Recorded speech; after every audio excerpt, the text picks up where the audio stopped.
All right, guys, what's going on? Welcome to a new interview on Spartan Ownership. As you guys know, this channel is all about helping men with self-mastery, being a man, being an entrepreneur, being a warrior, and just taking ownership over your life so that you can get the results you want and stop living in a way that's not in accord with your values, in accord with your purpose. And that's why I reach out to guys like Richard and others who are older than me, who have more experience than me, who are wiser than me, so we can get answers and become stronger. So, Richard, can you tell everybody a little bit how you got started in Entrepreneurs and Cars and what you're all about? Yeah, so, well, thanks for having me on, first of all. I started up the YouTube channel it was about 3 years ago because I was in a place in my life where I was stuck and I didn't really know what to do. Wasn't super passionate about the business that I had created 13 years ago. And a lot of the things that I've been doing recently have really exhausted and drained the crap out of me. But all I knew was I liked cars and hanging out with entrepreneurs.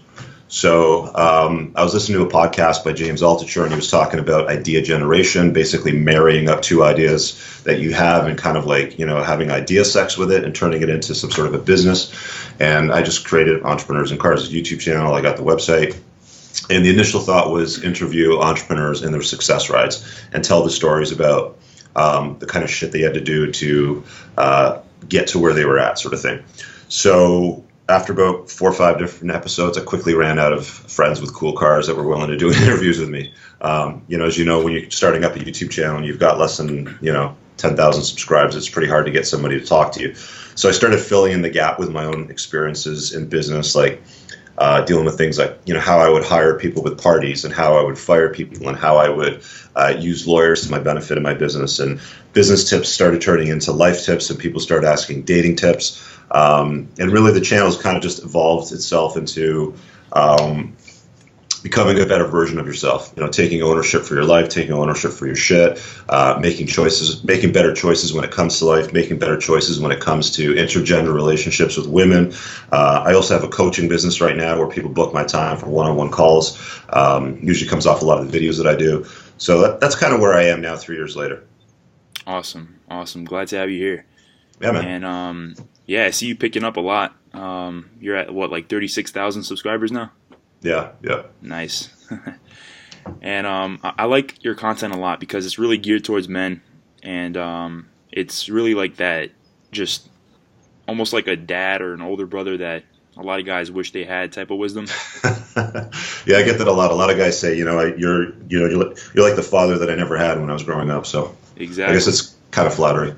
Definitely. And because a lot of guys today, and this is something I talk a lot about on my channel, which is the addiction to instant gratification and the importance of discipline, and how a lot of people today are very impulsive, and a lot of guys are struggling with that, myself included. And I'm getting a lot better now, but I always like to ask others that are older than me, wiser than me, and that's what my question is leading up to here. And it's that, what is your thoughts on self-discipline, on instant gratification, self-control, all that? So all of those things matter a lot for guys. Having self-control, having discipline, being able to exercise that muscle in their mind. I had a coaching call the other day with a guy that was talking to me about his addiction to sugar. And I'm like, what do you want me to tell you? Like, you need to stop eating chocolate bars. Like, you already know the answer to that. It's like, okay, well, how do you develop that muscle then, right? Like, how do you push yourself through that boundary where it's like, sugar's not good for you, eating candy bars is stupid, picking up, Coca-Cola versus a bottle of water is dumb. You've got to develop the self-control, the self-discipline, because we live in a world where we get showered all day long by marketing messages about, take this pill and lose 50 pounds in a month, or rub this cream under your eye and, you'll rub off 20 years of, wrinkles and stuff, or, take this pill and pop a boner in 2 seconds, sort of thing. It's like, we always want like the quick fix, right? Hit the like button, smash the like button, give me the likes on the social media. And we don't operate that way, man. Like, we've been hunter-gatherers for something like 98% of human history. And it's only in recent history that we've been into agriculture and technology and communication and these things that we call smartphones, which make people really stupid, believe it or not. But people want that instant gratification. And one of the things that I talk about a lot on my channel is, to become a better version of yourself, you got to take full ownership for your shit. You got to stop blaming other people for your things. You got to stop expecting people to bail you out, putting your hand out and save me sort of thing. Yeah, it's a big theme, man. Definitely. So it's basically fair to say that in most cases, instant gratification is negative. It's harming people. If you expect to roll the dice and start up your first business and turn over and sell it a year later to Facebook or Google or something like that for 500 times multiples, you're a fucking idiot. People want that quick and easy fix. Like they think things happen, should happen overnight, and they're not willing to do the work. And the truth of the matter is, you got to do the work. Like nothing comes easy, nothing simple. It's hard. I remember when I started up this YouTube channel, I didn't really come into it thinking that much would happen. I just knew that I wanted to do it. And I mean, there's probably a good part of me that almost uses it as a therapy session, dispensing advice about shit that had ruined my life or governed certain choices that I've made in my life at the time. And it's like sharing it helped others, and it's like this big flywheel that just picked up weight and speed and everything like that. Yeah, it totally matters. Awesome. Yeah. Well, it's good. I like, getting a lot of people to say that it matters, because for some reason it like helps me, because then I say, oh, wow, 10 wise people all said instant gratification and self-control is, self-control matters. It kind of just creates this momentum of like, dude, just put down the fucking Coke bottle. Like, so yeah, definitely awesome. And I also heard you talk a lot about like intuition and trusting your intuition, and I hear that a little bit more and more these days, and I'm curious as to what your thoughts are on developing your intuition as a man, and how do you develop it? How do you know when to trust it? I think guys are incredibly bad at listening to their intuition. I know I have been in my past where anytime I've bet against it, I've always lost 100% of the time. And what intuition looks like for most guys is it's this little voice. I don't know if you remember the cartoons when you were a kid, but you see the little guy, like the good guy in the good suit, the white suit on one shoulder talking to you, and then you got the bad guy in the other suit. Yeah. Well, those are the little voices that are your intuition. And we often don't listen to it as men, because we think that we can just figure it out, or we'll challenge it, or our rational mind will make a better choice for us. But it happens from beneath the neck, from your heart and your gut is where your intuition speaks to you, and then we try to drown it out by yelling at it with our rational mind. And the truth of the matter is, this part knows way more about you and what's good for you than what's going on in your head. And there's usually like this, there's this pivot point in most guys' lives where they start listening to the stuff, both, beneath the neck. And for me, myself personally, I think it happened when those little quiet voices, that little quiet voice is talking and going, hey, do you really think this is a good idea? Do you really think that you should date this chick because, there's this, and this red flag? But it's a whisper. And you don't usually listen to it until it becomes a shout. And that's often when it's too late. That's when she's boiling the bunny in the pot, or she's throwing the log through your front window because she's batshit crazy, right? Yeah. So, when do you, like for you, what age was it? Because I'm trying to figure out like when do most guys start to do this? Like, is it when they're older and a lot of shit's already not working out, or can we make it happen beforehand? I don't it's kind of interesting, because I've really grown a lot in the last few months, and I had a conversation with a guy by the name of Paul Elan that does a YouTube channel called Ear for Men, and he said something that was very profound at the time. He said, guys can't have true mental health and clarity until they view the world with red pill awareness, seeing things for what they are. Yeah. We've all seen the scene in The Matrix with the red pill and the blue pill. The blue pill, you kind of go back to sleep and you go back to the way you think things always were, and you take the red pill and you unplug and you say this, and you see shit for what it truly is. So, guys don't usually open their eyes to the facts of life, women, intergender relationships, business, friendships, things like that, until their early 30s. And I think it's because guys don't mature intellectually until they're around 30, 31, 32, 33. Men and women mature sexually at a very young age. I think women mature more emotionally in their early 20s and guys in their early 30s, which is why it's not that uncommon for a guy in, you know, their 30s or 40s even to date women that are in their 20s. It's, you know, it's not that hard unless you get like the party crazy chicks that are just, you know, looking for attention, like the attention whores on Instagram and stuff.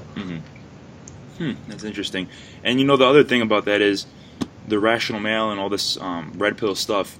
You know, even the word rational male, that implies logic. So that's something that that I had to think about before, and I still kind of think about these days, which is how do you balance out intuition with the rational male and red pill? Because a lot of it is very logical too. You know, it requires a very logical sort of way of seeing things, and sometimes your gut just says, you know, go for the girl or stay with it or do this or do that, and like it's sort of weird. It's like this balance between logic and intuition. So what are your thoughts on that? Well, I think your mind, like there's two different ways to win in life. You know, you can either play to win or you can play not to lose, and they almost sound like the same thing. But playing to win is basically what entrepreneurs do. You know, they have the big bets like the Snapchats and the Instagrams and the Facebooks and the YouTubes of the world and things like that, right? Like that's a play to win play. It's a big play, pays off big at the end. And then there's the playing not to lose thinking, which is more along, you know, it's, you know, women tend to play more not to lose. That's why you see them move into professions like early childhood care, education, teaching, healthcare, government jobs, and stuff like that. You know, so there's two different sets of mindset. Usually your, you know, your mind is going to play not to lose, right? Like it's looking for the safe path. It's looking for rationalization. And if you really tune into your intuition, it will get you to win. Like you just know, like it's like, you know, people will call you crazy. And, you know, usually what that'll mean is you either one are batshit crazy, or two, you're about to break through some new barrier that nobody's ever seen before. And that's what's created things like, you know, the Ubers of the world and the Airbnbs and, you know, human excellence and flights to the moon and shit like that. Right. So what you're saying is that when you see things red pill, you're playing more to win? When you see things with a lens of red pill awareness, you see things as they truly are. You see things like hypergamy, you know, which is women's, you know, nature to marry up, you know, to get into relationships up. That's why you see hairdressers dating, marrying the doctors and lawyers. You never see female doctors and lawyers marrying or dating, you know, male hairdressers. It just doesn't happen. Or taxi cab drivers, or the guy that runs a hot dog stand. Yeah. So, you know, there's some consistent things that happen in the world that some people challenge or they view with a blue pill lens, and they'll say, well, you know, hypergamy doesn't exist, or that's bullshit, or how can you put everybody in the same category, or how can you be so shallow not to do that? It's like, fine, you know, if that's the way that you want to see things, that's cool. Good luck with that. One day you will open your eyes, hopefully, when you get burned bad enough and you see the truth. Right. Gotcha. That is true, actually, too, yeah. And you actually answered one of my questions without me even asking it about the maturing till 30 thing, so that's good. And, you know, speaking of maturing, actually, and emotions, you mentioned women being more emotionally mature. These days, everyone knows, you know, men are a lot more emotional and more feeling, you know, more into their feelings. And well, it's because we've been feminized. Exactly. We've been feminized. And I did a long video on that on my channel. It's like half an hour long on, you know, how men have been feminized in recent history. Right. And the thing is that it's tough because a lot of guys, including myself, you know, we were raised by single mothers and pretty much we're in very feminine environments. So when you grow up in that sort of environment and then later on you realize, like, holy shit, like, you know, I'm pretty much feminized right now. But it's hard to tell, like, which part of yourself is feminized and which part of it is not. Because when you're in that deep, you don't know where to begin. Like, you don't know what part of yourself is fucked up, basically. So the question is, how do you deal with that feminization, and how much emotion is too much emotion, and especially when dealing with other men? Because a lot of guys like me, you know, we grew up around feminine energy a lot. So when it comes to dealing with other men, there's issues. We don't know how to bullshit with them. We don't know how to talk to them. We get offended and stuff like that. So how do you know, like, what are your thoughts on that, basically? Well, I think like this feminization of male. I titled that video, I think, the pussification of males. But men have been pussified only in the last probably 40, 50 years, like tops. And in like the span of human history, like I can do this on the screen, like here to here. Let's call that like 350,000 years roughly, like with hunter-gathering and all that sort of stuff. If I were to pluck a beard hair and put it over here, that would be like recent history, and that's only like the last 200 years. So it's a very small part of recent history where, men have been feminized to the point where we're basically pussified. But I think we know, I think if we tune into our intuition and we really listen to ourselves and what's real, then we'll surrender to it, we'll honor it, and, we'll be able to live in that environment. It's just, in the last, couple of decades, we've been hammered by media, by single mothers, by school systems. And it's like, be kind, be nice, be forgiving. And it's like, boys are supposed to beat the shit out of each other in schoolyards. They don't let boys do that anymore, right? Like that's how they challenge each other. That's how they exercise, with each other. That's how they kind of dominate each other and figure out each other's role. You're not allowed to bully. You're not allowed to bully kids anymore. And there's all these safe spaces where you can go to protect kids from bullying and stuff like that. And all that's doing is creating this special breed of snowflakes. Okay, and snowflakes melt very, very quickly in the real world. And while you might create that, cushy, soft little, nice boy, women don't want to marry that nice, feminized, pussified boy. They don't want to fuck them. They want to fuck the alpha male. Right. Definitely. And when it comes to dealing with other men, what you're saying then is, because you mentioned intuition and sort of tuning into it, surrendering to it. Are you saying like if you're in a context with other men and you have a conditioned feminine sort of femininity about yourself, are you saying surrender to the inner voice inside that's sort of telling you how to be more masculine in a way? Yeah, you got to find it deep down inside. There's actually a really good book, Jack Donovan, called The Way of Men. Mm-hmm. Yeah. Worth reading if anybody's looking to kind of like touch into their inner alpha sort of self. It's a long conversation. You could go on for hours about stuff like that. Right. Yeah, I mean, when it comes to dealing with other men, I notice like there's an inner voice that says to be a little bit more brash, to stop being so nice, to stop being so polite. But it's like it takes a lot of courage to sort of unlock that. So I guess, would it be safe to say that courage is a big aspect of when it comes to dealing with other men, when it comes to just shedding your pussified skin, I guess? I think it's deeper than courage. I think you got to go further down the rabbit hole and really understand what men are all about and what allows us to excel to levels of like massive excellence. And it's like, you've got masculine energy, you've got feminine energy, and both men and women have both. And the thing with today's world is a lot of guys carry nearly as much feminine energy as they do masculine, and a lot of women carry a lot of masculine energy and less feminine energy because of gender roles changing and people and women entering the workforce, and now third wave feminism and stuff like that. So I think that people, men and women, really need to tune into who they are and what their biology tells them to behave like, and stop with the righteous virtue signaling snowflake bullshit. Yeah, that's interesting. You said that like men and women are now sort of equal energy wise, like meaning you said men have as much feminine energy as they do have masculine energy, and that's really interesting. Like, it's crazy because a lot of guys are like proud of it though, so it's tough to. Well, it's because they think that it's going to get them laid, Mm-hmm. but I can tell you from firsthand experience, I can go out and date a very successful, CEO, lawyer, doctor, whatever, making multiple six-figure income, and she still wants to be owned in the bedroom. Mm-hmm. She wants to be the woman. Do you think that women that are in those sort of positions of power and success and stuff, obviously they have to develop a degree of masculine energy, but do you think that that those sort of positions damage their essence a little bit? I think that it definitely damages the femininity that we're naturally expected women to have. Mm-hmm. And so they're basically kind of shooting themselves in the foot in a lot of cases if they go for those types of positions.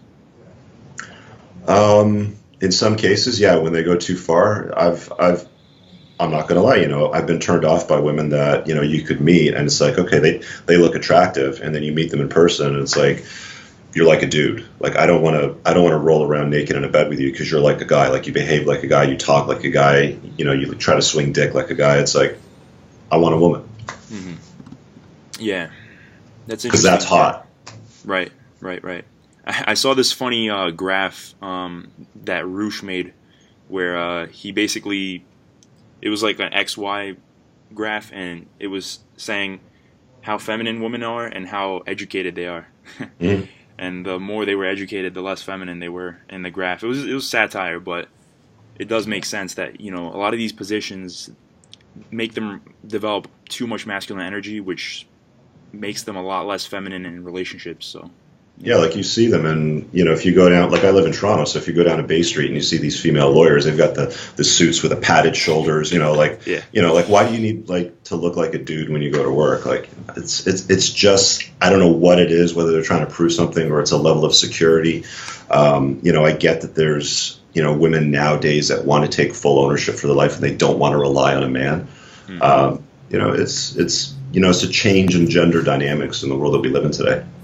Yeah, and with the welfare state and everything, it's sort of making women even more independent because now they could be single moms and survive off the government's money. So they're pretty much eradicating manly roles in relationships, which is to provide, especially Well, men have been men have been cast out of the household and been replaced by Big Brother, by government, by women that think that they can do it all on their own, and how media portrays single motherhood as like this badge of honor, like it's like a level of accomplishment to unlock. Like, you can raise kids, by yourself. I talk a lot about single motherhood on my channel, and, the comments from women, that come in, and I'm not even kidding, stuff like, I don't know, what did this one woman say? She said something like, women need to band together and find the best genetic male and then raise the children by themselves with women together. And it's like, let's just examine that for a second and see how well that's working out, because something like 80% of the incarcerated in jail come from single mother homes. Teenage suicides, pregnancies, lack of, finishing post-secondary education, high school, things like that come from single mother homes. Gang-related activity come from single mother homes. Like, you could go on and on and on and on about all that sort of stuff, but it's just not working out. But government still supports it because they rely on the votes of single mothers, right? Yeah, definitely. And it's sad. I mean, I could see a difference between the guys that I know that were raised by, a household with a mother and a father versus guys that were raised with single moms, and it's just like black and white. Like, the guys that were raised by single moms are usually pretty fucked up in more than one way. So, and a lot of guys are taking ownership over that. So that's why channels like this exist, I guess, to help guys. Yeah.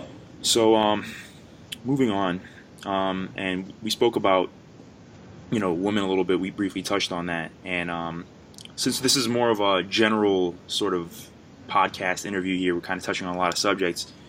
But if you are in a relationship, and since guys are very pussified and feminized and stuff, they still go into relationships. They still get girlfriends. They still try to develop some sort of intimacy.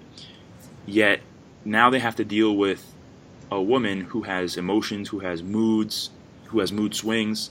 And as a guy who is feminized, how do you deal with a woman's mood swings? How do you deal with a girl that pisses you off in a relationship? Like, how does a man deal with that as opposed to, like, an emotional person? Well, I think that guys put up with a lot of shit that they don't need to, honestly. I mean, you get out of life what you tolerate. So, if you're going to tolerate psychotic behavior, and I'm not talking about normal behavior, I'm talking about psychotic, feminine behavior, then you're going to keep getting it, right? I mean, I think there's there's a stat that was put out, something like 1 in 3 women are on meds for like things like antidepressants or mood swings or something like that. So I mean, you just got to be selective about who you're going to spend time with. And I think guys are just, sometimes we think with the wrong head, and we're like, oh, the sex is great, so let's just keep doing this. And it's like, quite often some of the best sex that we get comes from the craziest women, right? And then we just kind of like stick with it as long as we possibly can. I did an interview with actually with Rollo Tomasi. It goes live on my channel tomorrow on Tuesday. And he was talking about this crazy relationship he had in his early years because the sex was so great. But guys just fall into this trap where, we just make bad choices when it comes to women. And if you set a clear set of boundaries, I call them non-negotiable. So if you set a clear set of boundaries of stuff that you're not going to let into your life, and I get criticized for this all the time in my videos by women, and it's because it's true. They'll say things like, how could you be so shallow not to date a single mom with 3 children? Because I value my time and my space, and I don't need the extra complication of my life, right? I'm not here to save you. I'm not here to deal with your stuff. Or, one of my non-negotiables, for example, is not dating somebody with daddy issues. And, how do you spot somebody with daddy issues? Well, they grew up probably in a single mother home. They didn't have. Now, you can grow up in a single mother home, but still have a strong, virtuous male role model in the household, like like the mom's father, for example, or an uncle, or, like something like that. That the girl had time to spend around with when she was growing up. So she recognizes the value of a man. She sees the virtues of it and she respects it. Because what you'll find is if you date a woman that's got daddy issues, that had an absent father, that might have been a piece of furniture sitting around or would disappear, on weekends banging his mistress or something like that. Women like that are usually feminists. They're very liberal oriented. They don't place a whole lot of value on man. They try to do everything themselves. That is until things break and they need the men to come and fix them. But it just sets you up for a whole world of trouble. So once you get clear on your non-negotiables on the types of people women and people that you're going to let into your life, the quality of your life just gets so much better. Yeah, definitely, 100% agree on that one. And would you be safe to say that there are some compromises in a relationship though that you have to do? Because sometimes, you get into all this red pill stuff, you get into all this knowledge, and then you get into a relationship and you feel the need to constantly be dominant, constantly be in control. And where's the balance? Like, is there certain stuff that you compromise on? Is there certain moods that you just write off? Because some guys, they go as far as saying, like, as soon as your woman gets too emotional, you gotta, like, put her in her place and all this other stuff. And it's like, I guess there's a time for that, but is there also a time to just, like, be chill, like, go and kind of be, like, passive a little bit? Well, women are usually more emotional than men in general. Like, they're just programmed that way. Having more estrogen, and the way that they behave in general with the menstrual sweats, menstrual cycles and stuff like that. There's a certain amount that you've got to understand is going to happen when you're cohabitating or dealing with a woman on a regular basis. Like, they'll cry for things that wouldn't bother you. At certain types of times of their menstrual cycle, and you just kind of have to suck it up because it comes with the territory.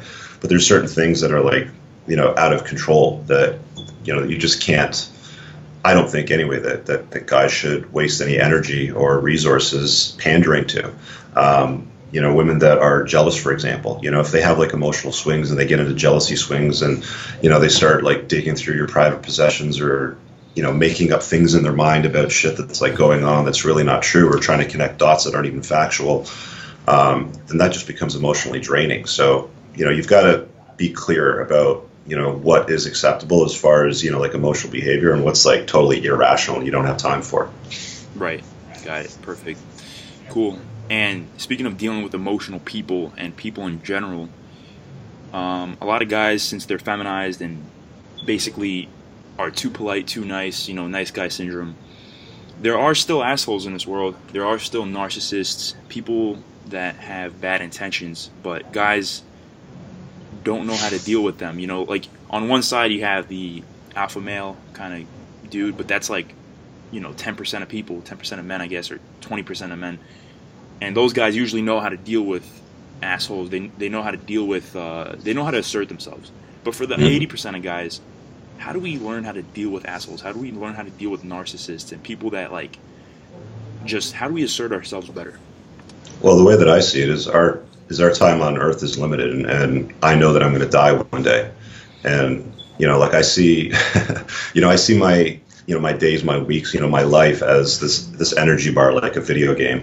And it's like, I call it giving fucks. So it's like, I only have so many fucks to give in my day, my week, my life. And I want to allocate my fucks to things that are truly fuckworthy. I don't want to allocate my fucks to things that are not fuckworthy, like narcissists, assholes, and things like that. So you just don't pander to them. You don't give them the time of day. And, while some people might criticize that makes you unkind or unreasonable or you should give a shit, it's like, no, I have time that I have to spend in my business, my work, what I'm doing to develop myself and self-care, my daughter, parenting, friendships, things like that. I just don't have energy to allocate to things that are, draining me, that are energy vampires. Mm-hmm. And let's say you have somebody like that in your family, because a lot of us do. A lot of guys, message me and they tell me stuff like they're dealing with brothers or uncles that are fucking with them a lot.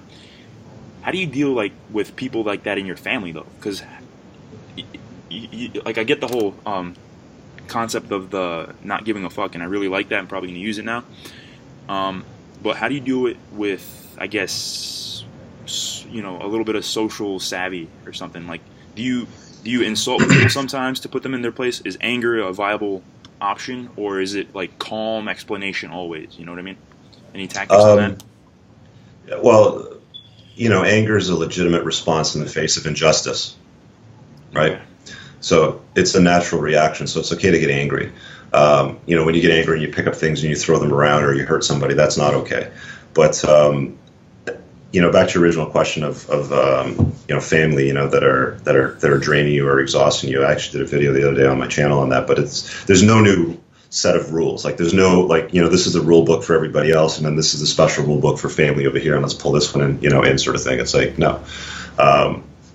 If I'll give you an example. The guy that wrote in that I did the video on it, he was living with his sister, who had 4 pregnancies, 1 child, made $6,000 last year, contributed nothing to the household, and was preventing him from dating women because she knew that if he had a relationship with a woman, she'd probably have to move out. So made really bad choices in life, got really shitty results, had a bad belief system, blah, blah, blah sort of thing. And my advice to him is, you don't treat her any different than anybody else. She's an energy vampire. She's your sister. Give her a timeline, 2-3 weeks. You got to move your shit out. I don't have time for this nonsense. He's already led her to the truth, to solutions, to, trying to help her become better. But there's only so much you can do. Let her figure it out on her own. Why do you have to keep pandering to somebody like that? There's nothing wrong with kindly saying, no, it's time for you to move out. You've got a 3-week timeline. Off you go. Figure it out. Mm-hmm. Beautiful, beautiful. And when dealing with other men, too, and I actually saw a little bit of that video, but I was around some people, so I put it in my watch later list, so I know which video you're talking about. And my question also comes to when dealing with other men, because it's kind of intimidating dealing with other men, and, especially since a lot of guys are afraid of confrontation. So what's a good sort of mindset to have when it comes to dealing with other men that are sort of fucking with your ability to be positive and to assert yourself? Well, guys are we're like crabs in a barrel. When you're climbing up to the top and you're about to get out, to this new world, to unlock this new level of achievement, people always try to pull you back in. They want you back in the bottom of the barrel because, birds of a feather flock together. We sort of like to, pull those back. We'll criticize them, we'll judge them, we'll try to tell them that their choices are bad. We don't want them to be better than us. Jealousy never comes from a place of, ahead of you. I've never had anybody that's been jealous of me that's better than me. Mm-hmm. Okay. I've had people that have been jealous of me that are well below me, and it's because, they're behind me, sort of thing. Right. So, you just have to consider the source. Ask yourself this question is, would I want to trade places with them? This person that's trying to hold me back, that wants to change, my belief system, that wants to change the kind of results that I'm getting out of life because the choices that I'm making are better. Would I want to trade places with them? And if the answer is no, then why am I going to listen to their crap? Why am I going to pander to them? Mm-hmm. So do you tell people like that to, all right, what I'm trying to say is, when it comes to confrontation, is there ever a sort of thing to keep in mind, I guess, when it comes to confronting a dude? Because my fear, and a lot of guys' fear, is just confronting a dude, telling someone, this is your problem here, or do you just kind of... No, I don't try to change people's views if they don't align with mine. They want you to see things, from their lens of the world. They want you to believe what they believe. They want you to do what they want to do, but it's incented by their own selfish reasons because they want something from you. So again, why do you want to allocate fucks to something that's not truly fuckworthy? Right. You just remove yourself from the equation. I'm not saying be an asshole or be a dick, but if, for example, I'm getting phone calls or text messages from somebody that is an energy vampire that's wasting my time, I don't block them or anything like that. I just lose their number. It's like I don't have time to respond to anything like that. If you're in a room where it's face to face, you just walk away. You don't have to be in that room. You don't have to put yourself in that space. There's many people in my life that I've completely cut out just by walking away from the conversation, by leaving the room, by choosing not to go to the next event where that they're going to be, where they're going to drain your energy. It's like, I want to put myself in a room where I know that I'm the dumbest person in the room because I'm going to learn something. If I'm the smartest person in the room, then all these, crabs are going to try to pull me back into the bottom. Gotcha. I really like that you said consider the source, because when you consider the source, it gives you a lot more sort of leverage and insight into the situation, thus allowing you to deal with it better. So, I know we're a little short on time here, so I'll combine the last two questions into one. There's a lot of different schools of thought on entrepreneurship and money making, and a lot of people say, enjoy business for the sake of doing business. Jump into business. Doesn't matter what it is, the key is money and making money. And I've tried that approach, and it's just not been great for me, although sometimes I question my mindset on that because, I could have chose money and probably made a lot more money faster. And then there's the other approach, which is chase your passions, then the money will come. If you're a young dude that doesn't have a college degree or is not trying to go with the system, which approach do you think is best? Do you combine the two? What are your thoughts on that? Well, I've only got about 2 minutes, so I'm going to do this very quickly. Yes. One, the point of a business is to make money. It's not rainbows, butterflies, kumbaya, and bullshit. So a lot of people get into business thinking, let's hold hands and sing around the campfire and sing a song sort of thing. You have to make money. So you have to add value to people's lives. And if you're delivering something of true value to people, money will come as a byproduct. So follow your passion, deliver huge amounts of value, multiples that are certainly greater than what you charge for your product or service. And you've got nothing but the sky, is the limit for you there. Beautiful. So it's just, if you want to focus on your passion, just remember to add massive value. Yep. Gotcha. Money is key. Awesome. Richard, I really appreciate this talk. I will edit this, come out with it real soon, and I can't wait to see what the guys have to say about this. Thanks a lot for this cool, man. Opportunity. Talk to you later. Peace. Talk to you later. All right. Bye-bye.